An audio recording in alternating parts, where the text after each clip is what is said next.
Greetings in the wonderful name of Jesus. I'm your host, S.T. Dlamini. Thank you so much for tuning in. Yes, thank you. Greetings to, my God, all the provinces and even abroad. Thank you so much for tuning in, saints. We thank God for your life. We thank God for tuning in. We thank God for your opportunity, your time. Watching all these things, it takes your money.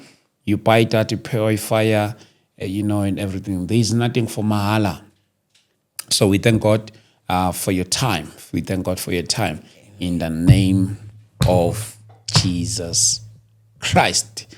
And today I'm joined by my brother. We've been communicating, but today it is the day that the Lord has made for us to meet. We are supposed to meet on the other day, but today God decided to make this day a day for our meeting. But before we start, I would like us to pray before we go straight to our church. Father, in the name of Jesus, we pray, oh Lord, we pray, oh Father, for spiritual ears, eyes to see and hear from the Spirit. In the name of Jesus, we pray, oh God, that each and every word that you have declared upon us, we pray for the great manifestation. And even all the words that were just spoken here, we pray, Father, let it bring glory unto you in the mighty name of Jesus Christ our Lord. You are so marvelous, gracefully God, mercifully. You are full of love, full of grace. There is none like you. You are God alone. You are wonderful. Heavenly Father, in Jesus' mighty name, of God, we pray. Amen. Yes. Amen. My brother, greetings. Greetings, Mr. Dlamini. How are you, sir? I'm all right, and you? Thank you. Yes, Finally, you're here. Finally. For the person who's seeing you for the first time, who is this gentleman that you're with here? My name is Anele Kumete. I come from Zimbabwe, Bulawayo. That's about me. Okay, maybe give him a little bit of gain there because, I see his voice is fine. Okay. Thank you so much, my brother, for coming. You wrote to us that you have a testimony or story that you want to share with us. But before you even share, I'd like to thank you for taking your precious time to come here to share whatever that we'll share. Sometimes this thing, it takes courage, it becomes a battle within yourself. Should I go? Should I not?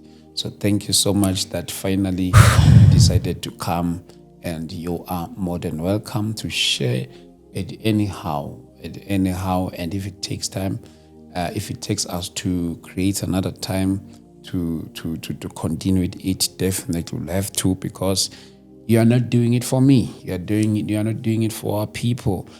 Yet you are doing it for people as well, because there are people who get encouraged through the testimonies that are covered here.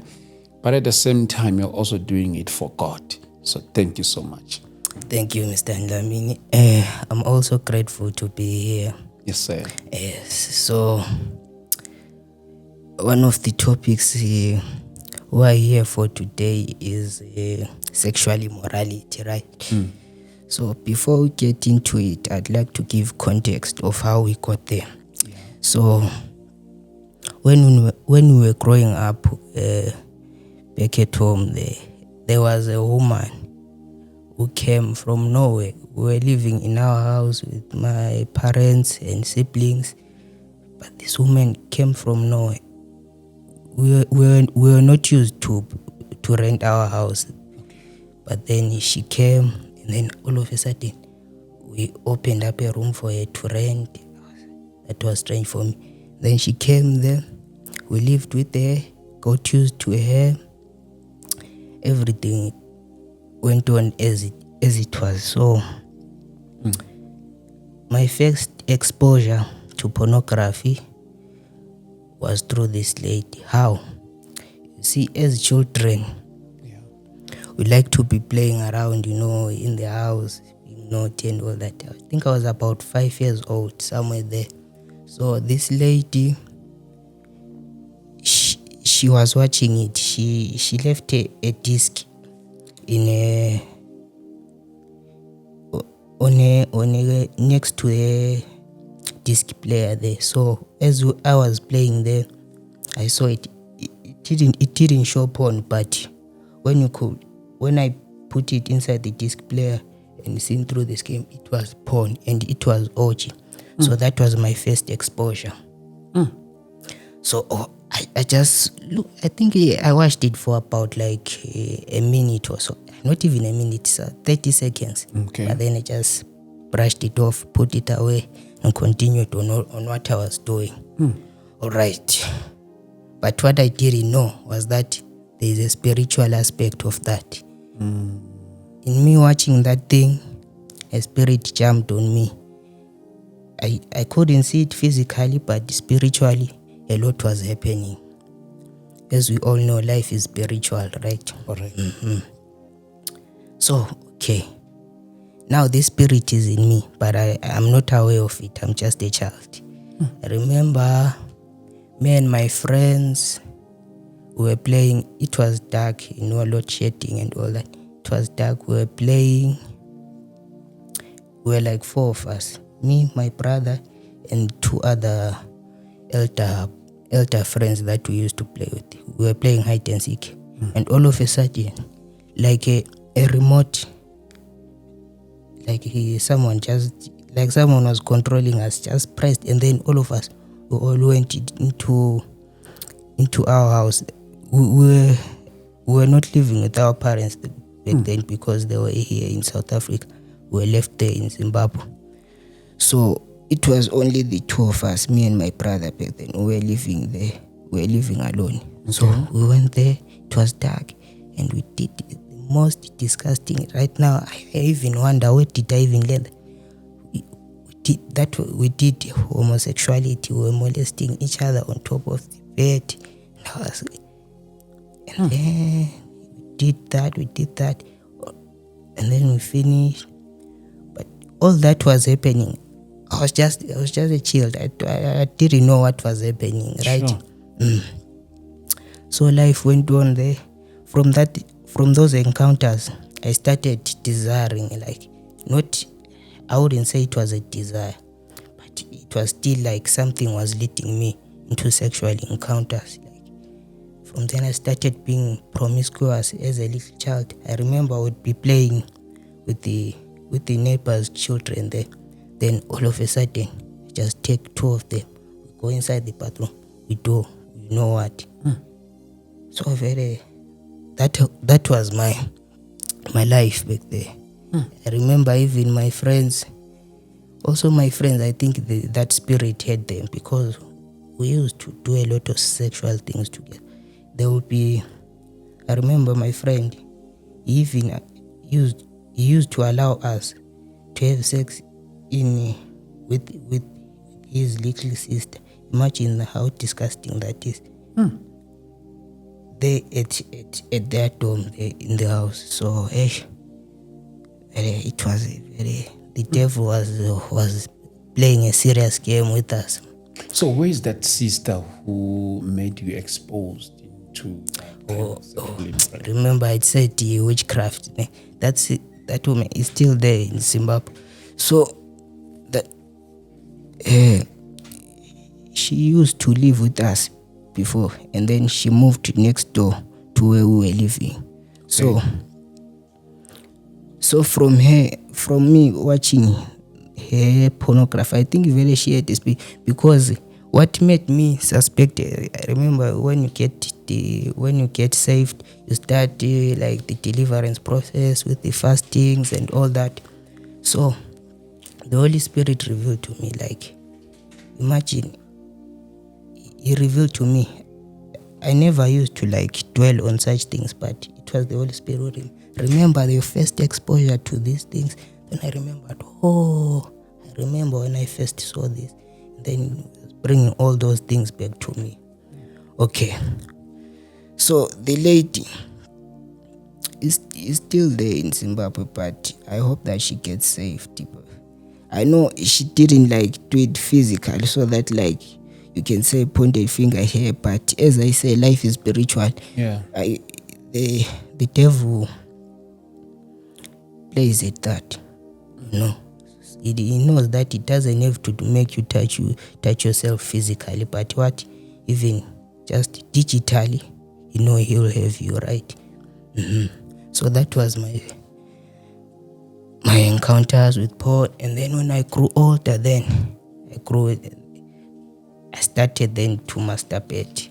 Okay, to masturbate, it started, I remember I used to learn at Milton High School.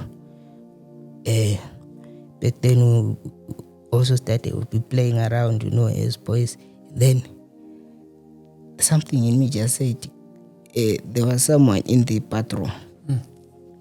And something in me just told me, let me just climb here and see what he's doing. I wanted to laugh at him, being naughty as boys. Ha ha ha ha, we are pulling what, we find that fun. So I climbed on top of the sink, then I looked at him, and then he was masturbating. And then I laughed at him, and then I jumped, and then he rushed after me. Hey, please don't tell anyone, please don't tell me. I didn't know what was masturbation, but that gave me like a vision, like, it has to be that, because we'd be talking, as friends. You masturbate. No, I don't. So I thought maybe, okay, masturbation they'll be talking about is that thing. Remember, I'm now addicted to porn from those encounters. I used to watch porn, like, I started watching it for like, maybe I'd watch today, maybe I'd watch maybe after 2 weeks, but then gradually, it became addictive to me, to the point I couldn't live without it, especially masturbation. So at that time, okay, with masturbation, how I got introduced to masturbation. I saw that boy, so one day I was watching porn, and then, okay, let me practice what they are doing there, in the what that boy was doing there, because I was so aroused. When you watch porn, you become sexually climaxed. So where are you going to take out that last two? So then I remember that boy got on the act. From there, it was my start. Now I have an outlet. Remember, I had an addiction at first of pornography only. Now I know, okay, when I get climaxed at pornography, I resort to what? Masturbation. Okay, that went on like that until then. It even followed me when I came here. I came here about like 5 years ago. Yeah, I came here. I was like, I don't want porn. Back then, I was not saved yet, but it's a bad habit in it of itself that you don't want anything to do with it, because you see that mentally it is destroying you. That you'll be sitting here watching TV, and then you just feel lustful. All of a sudden, you just want to be excused, go to the bathroom and do the act. That was me back then. I couldn't to focus. No, that spirit really had a hold on me. So life went on like that, and then I'll get now to the time when I got saved. I got saved. It was during the days of COVID. Soon after COVID, about January, February. Yeah, remember my mother. I wanted to learn like media and stuff. I wanted to get into. I just wanted to do something productive. So my mother said that in her church there is something that they have like a program where they like train they train the youth to to learn all these media things, cameras and all that. So I got interested, but I didn't want to go to church. I didn't want to go to church for myself or to get salvation. So I went there. When I got there, hey, the Holy Spirit did some serious work on me. Though the pastor was not like teaching the undiluted word of God, but the conviction was strong. Okay, let me take back, because the encounters with God, it did not start there. Even there, when I was a child, I remember I would have like encounters. Remember, my parents I was not raised by my parents, right? Okay. So I would pray for them like every time when I sleep, like feel worried that maybe something may happen to them. They may come out today, maybe we find out they had an accident or anything like that. So I would pray, hey, Lord, please protect my mother and father and all that. I used to have OCD, like what do you call that? Yeah, obsessive compulsive disorder. Like when that thing comes out, hey, what if your mother dies? Hey, I'd get so worried. Then I would resort to prayer. So that was my relationship with God. Every time when I was going to sleep, I would remember, what if something happens to my mother or father? Then I'll start praying, God. I think that was the relationship I had with God back then. And then the other encounter with God was when, my friends, though they influenced me in a lot of negative ways, like when you are the youth, there's this culture of trying to act like a gangster or anything or something like that. So my friends would be influencing me. They influenced me into weed and all those drugs and stealing also. We used to do a lot of these things. But for the sake of time, I will not talk about those experiences. So, my friend, one day, the reason for me again to go to church with my friends, they asked me to go to church with my friend's family. Okay, so at the church, they were influencing me, like, not having a girlfriend, it is seen as a disgrace. Like, you're a man, you must have ladies around you and all that. So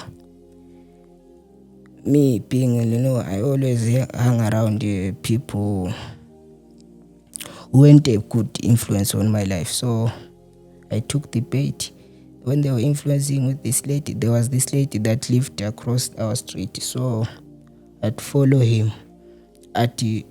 I went to the church too, because she was going to that church. So I went there, but again, what I came for is not what I got. So I came for there, and then they did like an altar call, but I was too young to understand it. I'm sure they preached, but I don't even remember a thing they preached about. But there was an altar call again. My friends were like, as we went before, it's only you who did not go, so just go. I went. But for me, I took it seriously. I knew that, okay, something has to change. I just knew. I don't know, no one told me or anything like that. Okay, so I went there, accepted Christ, and then went back home. It was Sunday. The next day at school, I used to be the high school clown. I used to be making dirty jokes and all those things. I used to make my friends laugh. They used to call me Mbanjeni, which means like Nsangweni. They thought when I was talking out, I'd sound high, like I smoked or anything like that, you see. Okay. So I used to be funny, do a lot of reckless things. So, but I knew that now you cannot make any dirty jokes, you cannot do anything wrong. I just went there, I was quiet, and then that lasted for only one day, trying to like obey God, and then went back into the world. Those were my experiences with God before then. So then I went to this church for my mother. There Holy Spirit convicted me. Though the pastor was not preaching like sermons on like getting right with God, but the Holy Spirit. That's why the scripture is true when it says you need to not teacher to teach you, because the Holy Spirit will teach you all things. Yeah, that scripture is real. So from there, that was my like when I'm now conscious of what I'm doing. Okay, now I'm a Christian. Now I have to obey the God and live according to His rules. Okay, so I continued like that. I started now at 5. But even in school, they used to allow us to have our phones, so I'll be listening to sermons of that pastor. Or I used to go to Hallelujah Ministries. Do you know that in the air? Yeah, I know. I'll be watching sermons after sermons, trying to get closer to God, until again I saw like the reason for me to get out of that church really was not a good reason, because I saw they were like the pastor, Alf Lukau. Should I mention names? It's fine, innit? No, it's fine. Alf Lukau. I used to have to hear about like he's a fake pastor, he's this, he's that, but I was like, no, maybe these people, they don't get it, because you can't live by what people always say. Sometimes people may mislead you. So I just continue there, because a lot of the times when I used to be there, that church, he wasn't there to preach. It wasn't him who would be preaching, but they have like many pastors. Maybe today is pastor so and so and so and so. So yeah, they preach there, and then I'll be convicted. For me, I would say the Holy Spirit, when maybe before they like divert the scripture and use it for whatever agenda they may have on it. But for me, when they read that scripture, the Holy Spirit will convict me. So bad. Okay. After convicting me like that, I would go on and be like, I need to, I needed to change every day. I think there with the Holy Spirit, what He was showing me was how broken I was. Yeah.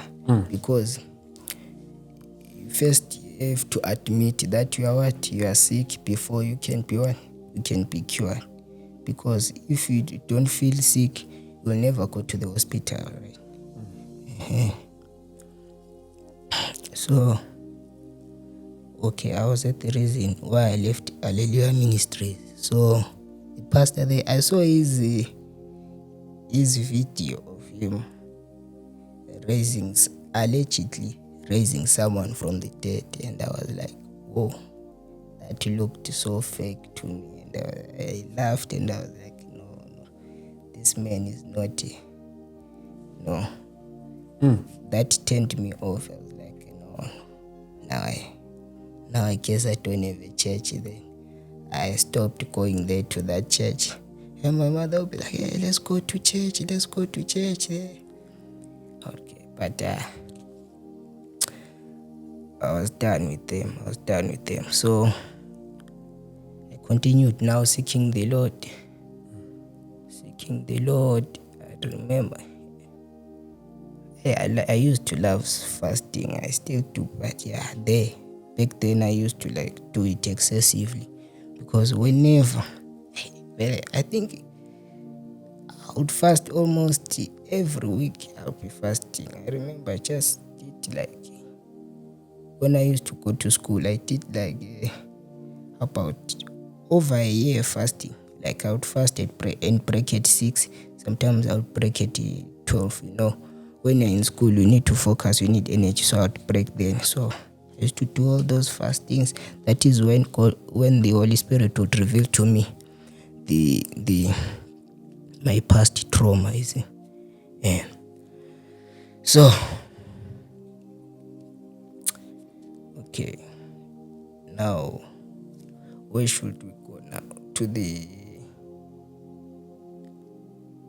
But before we move forward, there is also something that you also did touch.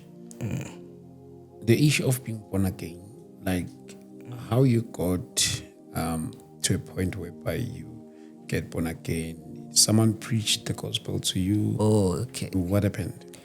I told you that I was being convicted, right, by the Holy Spirit when I used to go to that church. To Hallelujah Ministry. Okay, so I continued alone, and then I found a church there in Berario Chapel. That's where I got baptized. In Zimbabwe or here? No, here in South Africa, in Berario. Okay.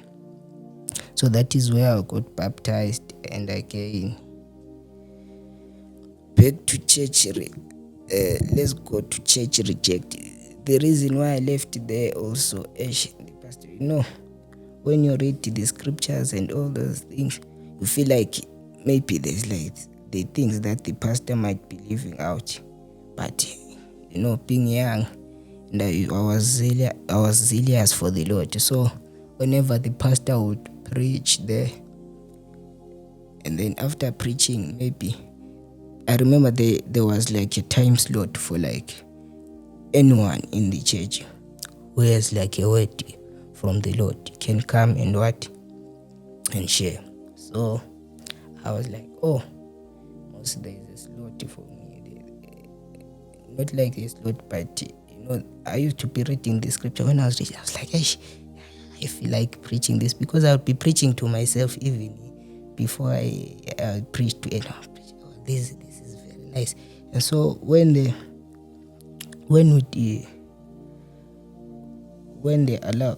gave those times, I was like, yeah, now it's my opportunity.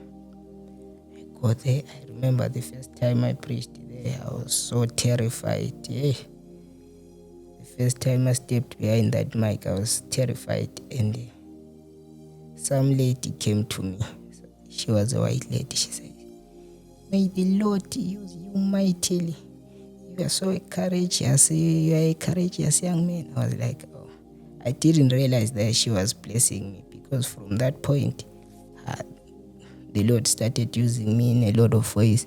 Even in school, I'd be preaching to my colleagues, preaching. And I remember with the issue of masturbation, I remember the thing that I took like it was still like it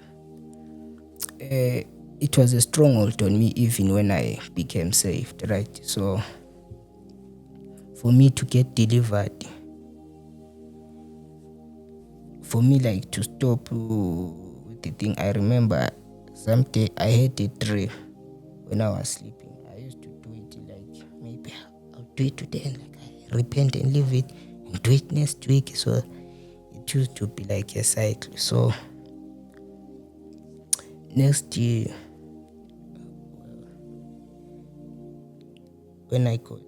how I got delivered, there was I was sleeping, right, and I had a dream, right? So this dream, there was like a hand, an angel was holding my hand like this. In that dream, I only saw the hand of the angel, and then it let go of my hand, and then I fell into like this dark place. So that thing terrified me a lot. So from there I got like, I was so scared.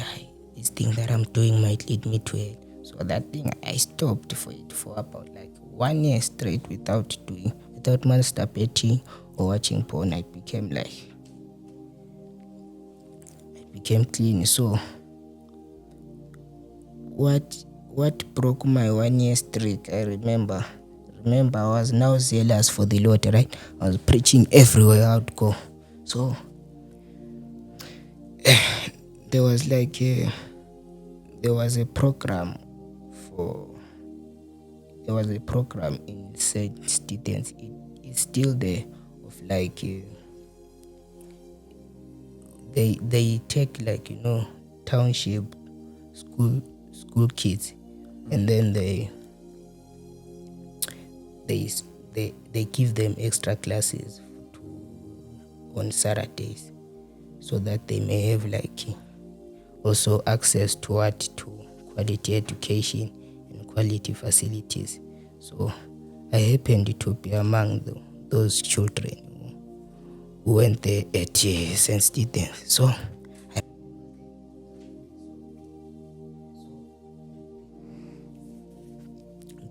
where we used to do assembly, I remember it to be full of different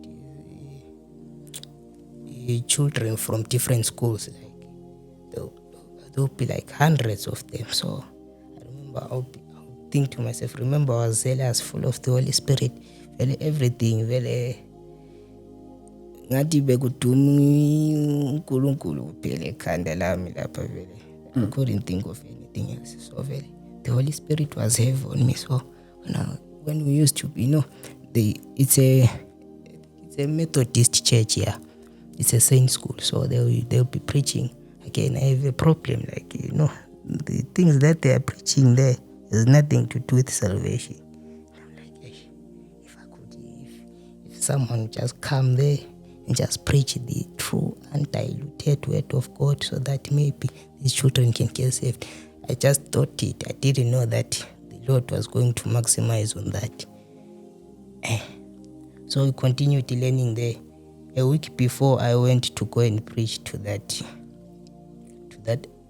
before the Lord allowed me to go and preach to the assembly. I remember that spirit. Remember, I was dealing with it, but at that time I had stopped like for 1 year. But what I didn't realize is that it's not by might, but it is by His Spirit, right?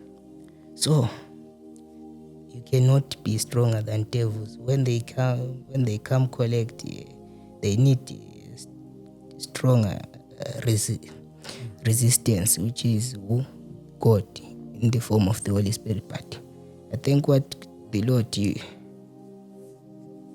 reason the Lord allowed me to go through that situation was for me to learn, like, listen, son, without me you can do nothing.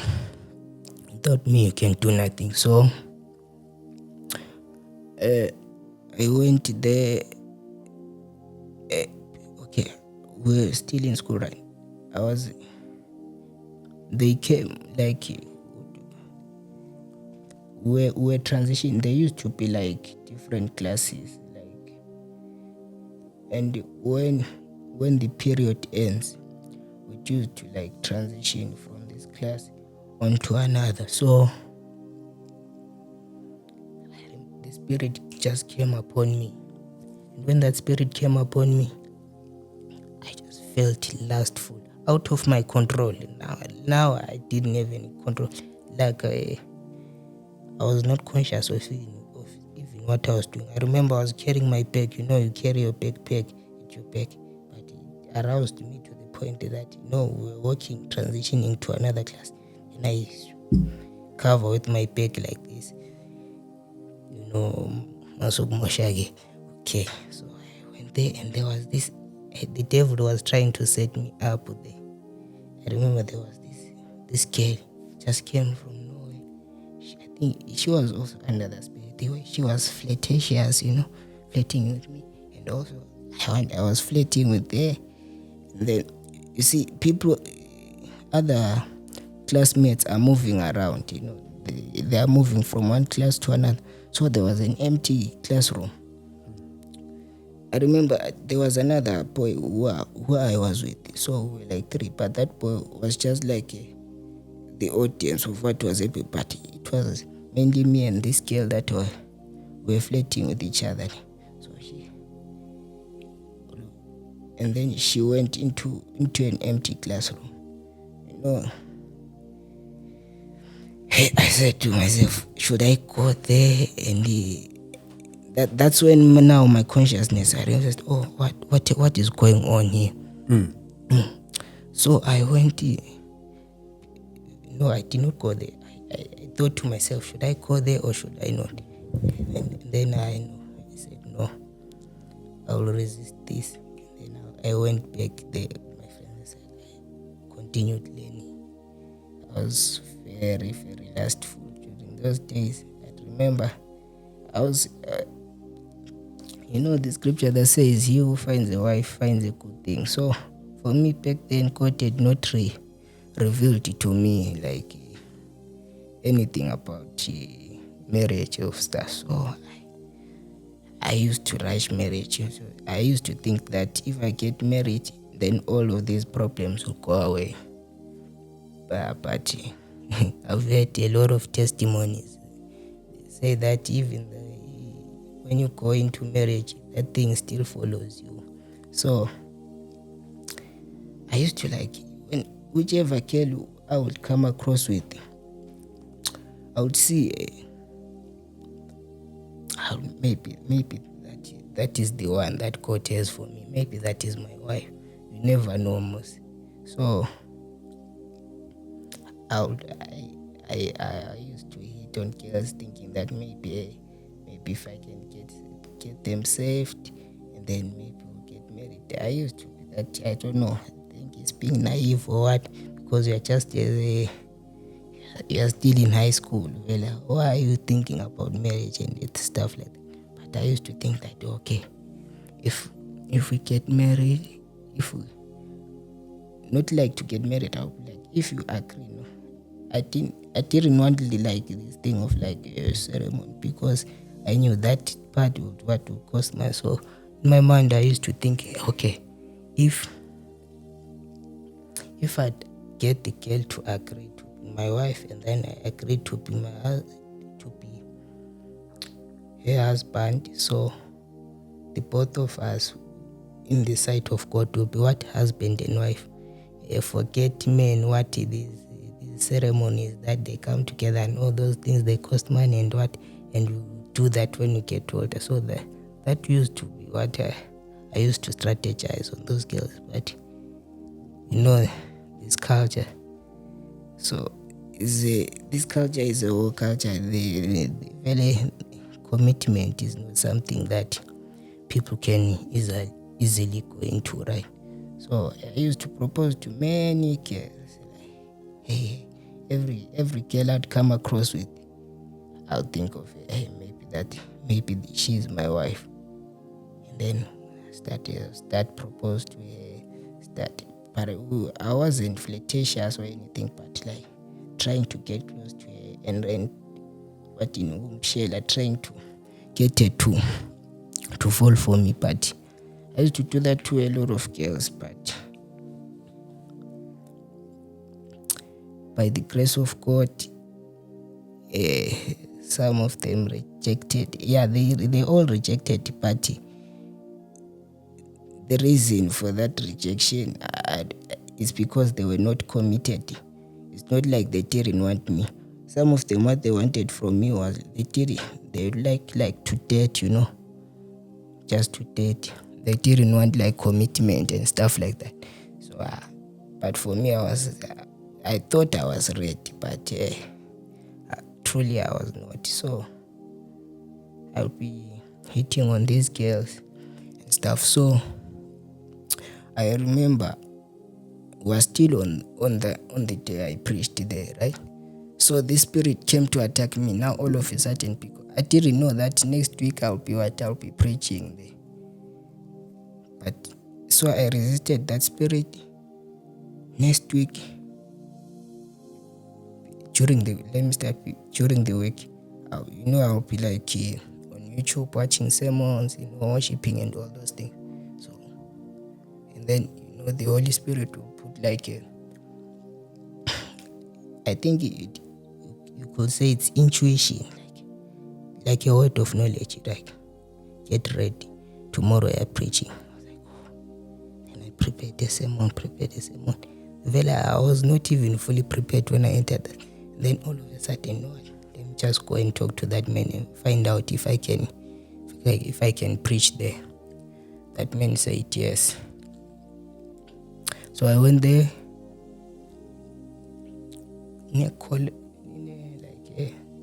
almost like a mini stadium, full of those cool children.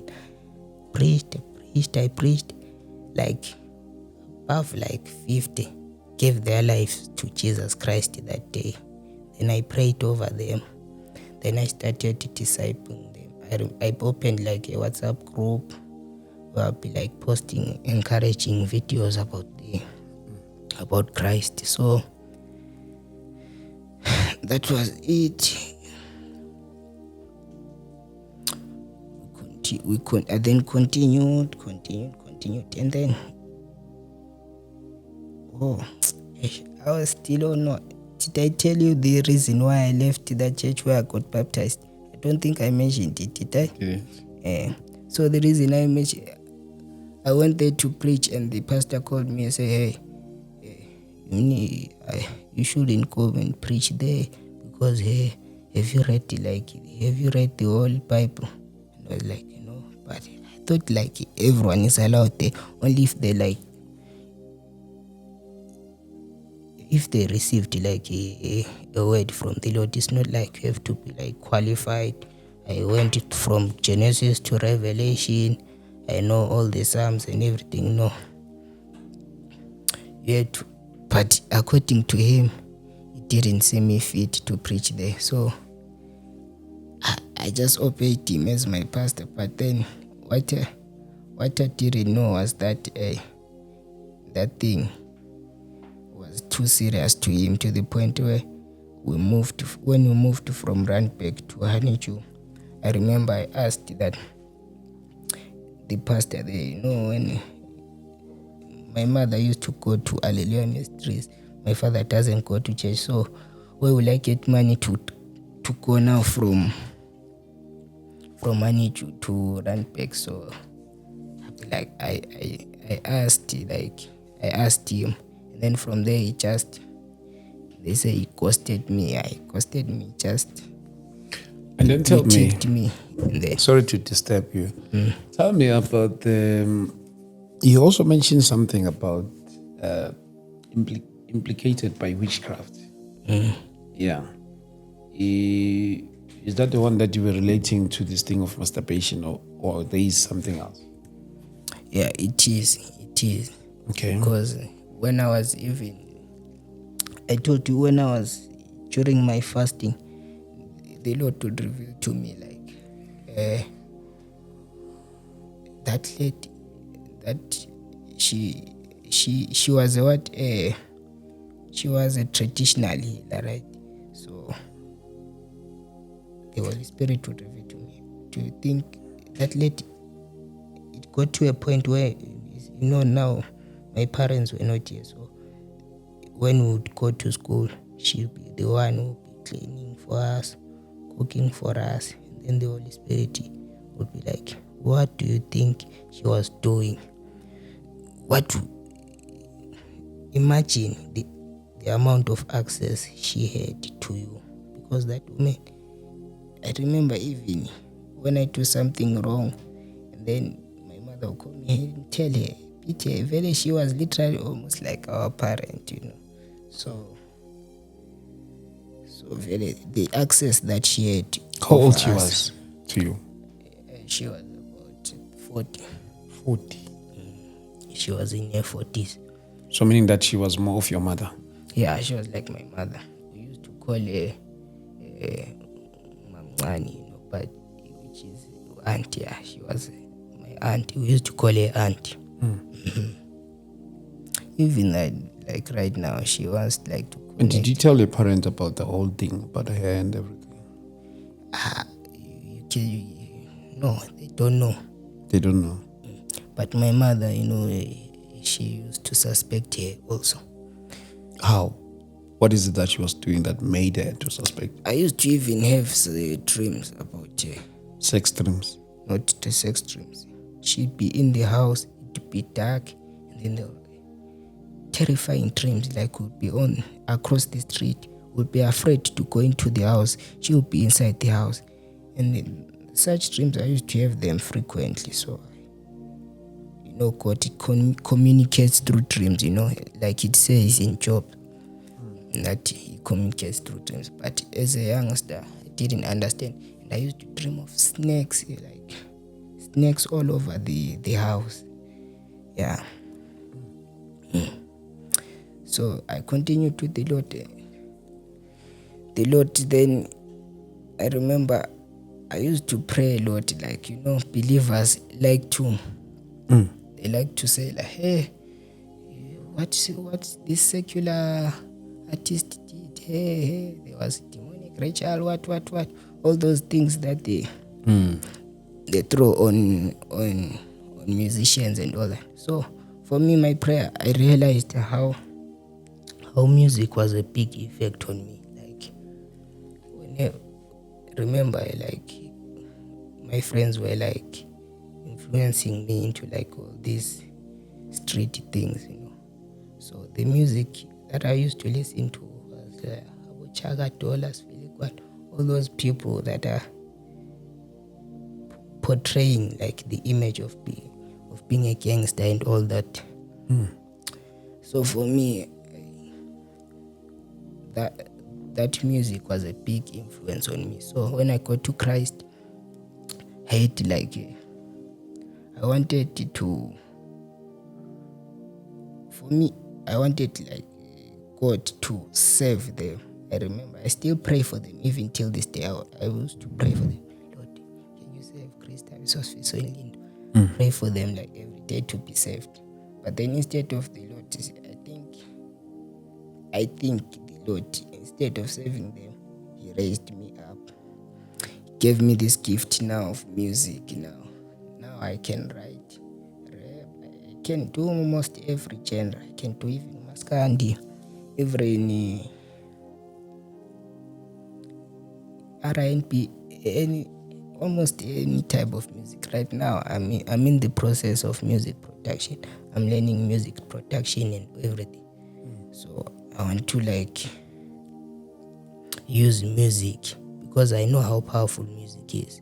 Music music can change even your dress code. If you start listening to, let's say, Tupac, you'll start hanging your pants and wearing upside down caps and all that. So music is very influential. So God gave me this gift of music. So that's what I'm busy on. But what I don't have now is the equipment. Music production is very expensive. So yeah, I was about to ask you, Uti, how is life now? What is it that you are doing? But I mentioned the music part. Yeah. Also, the Lord put it in my heart also to start a church. I was like, Lord, a church. Because remember, I did not mention also the other incident. Because after that church where I got baptized, there was another church where I used to go to. And I forgave all those people. But yeah. Are you old enough now to lead a church?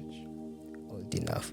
That's what you cannot, when God calls you, you cannot say, hey, remember all the Jeremiahs and what were they? Lord, I'm young. I'm 20 years old, but yeah, no, it's true. No, according to you, do you think are you old enough to lead? According to me, I was not very. Being a pastor was, I told you I used to love preaching. So when I preached to me, they used to call me umfundis, which means pastor. Umfundis. But I did not like that title. Did not like so. Until the Lord put it in my heart, See, there are a lot of churches, but very few. So currently, who do you stay with? I stay with my parents. Oh, your parents. Oh. So are they in support of your... my parents, they are not saved. Oh, they're not church saved. goers. Oh. Are they still going to that my church? My mother is still going there. At some point, she had gotten my father also to go, but... Father. So all of you are from Zimbabwe, ne? Yes. But you're staying together here. Yes, sir. Okay. So at home, since you say you want to pursue music, and what are your parents pursuing? What? Since you say you wanna do a career for music, and what your parents are doing? My parents are teachers. Or they are teachers? My father works at it's a primary school there in Cosmo, and then my mother, she's managing. They started like a primary school there in Anichu, but they teach like these children who cannot afford like to go to major schools, so they get them there, and then they teach them at a low cost, so that in Islam not everyone affords education, right? So I myself, even I opened like I have a, what do you call this? I opened my own like extra classes thing where I tutor students who are interested into what to maximize their grades. What is that you are tutoring? Primarily I do maths, but as of now I decided that someone can come and say, I want to do extra lessons, but I'm good, I'm alright in maths, but I need like maybe for say English, and then that's when I decided to like extend it to extend help. Okay, my brother, now we are almost towards the end of our session. What can you say to someone at home who's struggling with masturbation? Maybe the person is busy praying.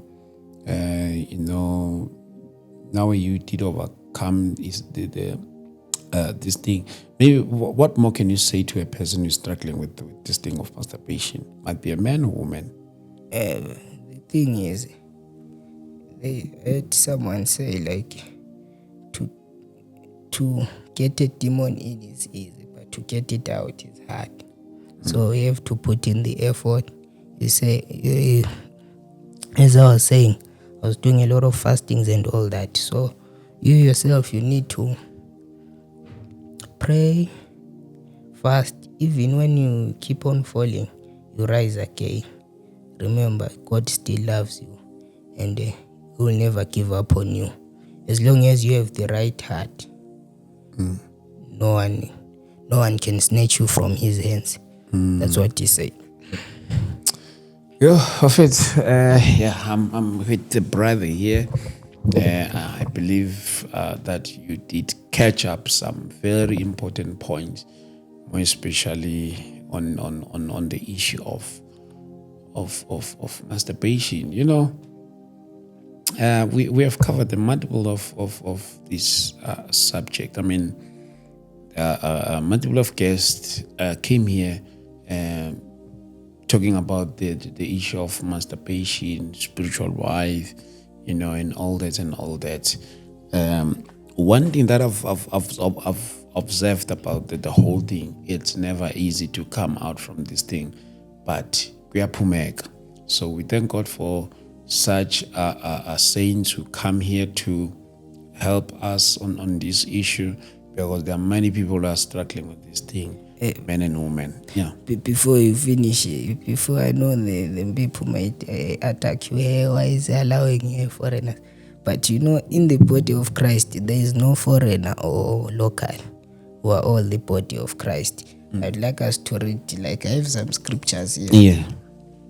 In Zechariah 7:10. Okay.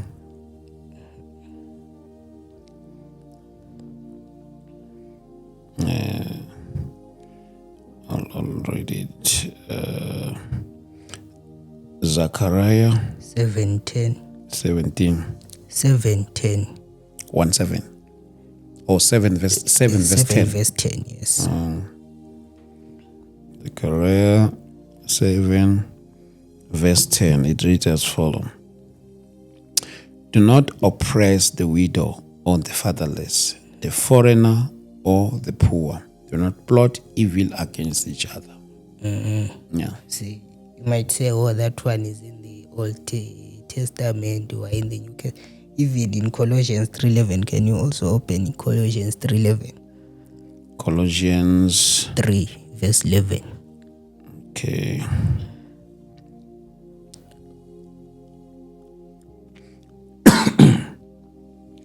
Three verse 11. It reads as follow.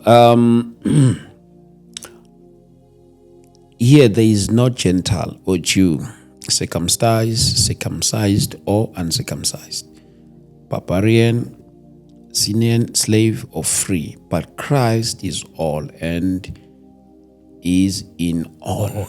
Amen. Amen. So here we are one in the body of Christ. We should not take the things of the world and bring it inside the church. So yeah, I thank you, man. I thank you. Wow. Yeah. My brother, thank you so much for taking your precious time to come and sit with us. May the good Lord continue to protect you. May the good Lord continue to guide you. Whatever that you want to achieve in life, may He give you strength to pursue everything that you want, and every dream that you want to achieve. May He give you more strength to accumulate all the things that you want in life, to make your family proud of you. All the things that you have went through, it was God's purpose for Him, so that you can come here as you are here today, to give us some strength, to give a person who's watching at home struggling with the very same thing, by listening to you sharing about such things, you give them hope, a strength to continue with the journey of life. Thank you so much, sir. Thank you also, sir, and thank you for watching. Thank you, sir. Before we close, I would like us to pray, my brother. Yes, even for our viewers at home. Yes, in the name of Jesus Christ. Father, siyakubonga nkulunkulu, we thank you in the name of Jesus Christ for the life of our brother here who came to share about his powerful testimony. We pray, O God Almighty, in the name of Jesus Christ, that you continue to protect him. You continue, O God, to give him strength to continue with his life of faith in the name of Jesus Christ. Father God, we are praying, O God, even for the viewers at home, whoever is struggling with the very same problem, struggling with the very same issue, we pray, oh Father, in the mighty name of Jesus Christ. Oh God, there is no barrier, no distance in prayer. Through the waves of this social media, we are praying, oh Father, in the name of Jesus. Oh, we dismantle all the spiritual darkness in the name of Jesus Christ that is oppressing all the believers, all the brethren, and all your children in the name of Jesus Christ. Whoever, oh Father, is struggling, oh God, from the spirit of masturbation, from the spirit of spiritual wife, in the name spiritual husband, in the name of Jesus Christ, Lord God, we pray. Oh Father, in the name of Jesus, we denounce every power in the name of Jesus Christ that is pulling them down. In the name of Jesus, each and every spirit and everything that is not of you, Almighty God, we pray. Oh God, we pray in the name of Jesus Christ. We pray, oh God, give us strength, oh Father, to continue with the journey of faith in the name of Jesus. We neutralize every spiritual battle in the name of Jesus Christ. Every spirit, oh God, that is not of you, that doesn't give you glory. Everything, oh God, that is in our body, that is pulling us down, that is not of you, oh God. Get we call upon the name of Jesus Christ, our Lord and Savior. We thank you, Father, for such a wonderful session, for such a wonderful time. In Jesus' mighty name, all the glory unto you, our Lord, our Father, in the mighty name of Jesus Christ. We thank you, Lord. In Jesus' mighty name, the Son of the living God. Amen. Amen. Thank you so much, my brother. Thank you. Bafowethu siyabonga kakhulu. Thank you so much for sharing this time with us. Oh yes, if you want to partner or if you want to come to our show, 0788417844. You just send a WhatsApp. God bless you. Amen. Thank you, sir. Okay, thank you, sir.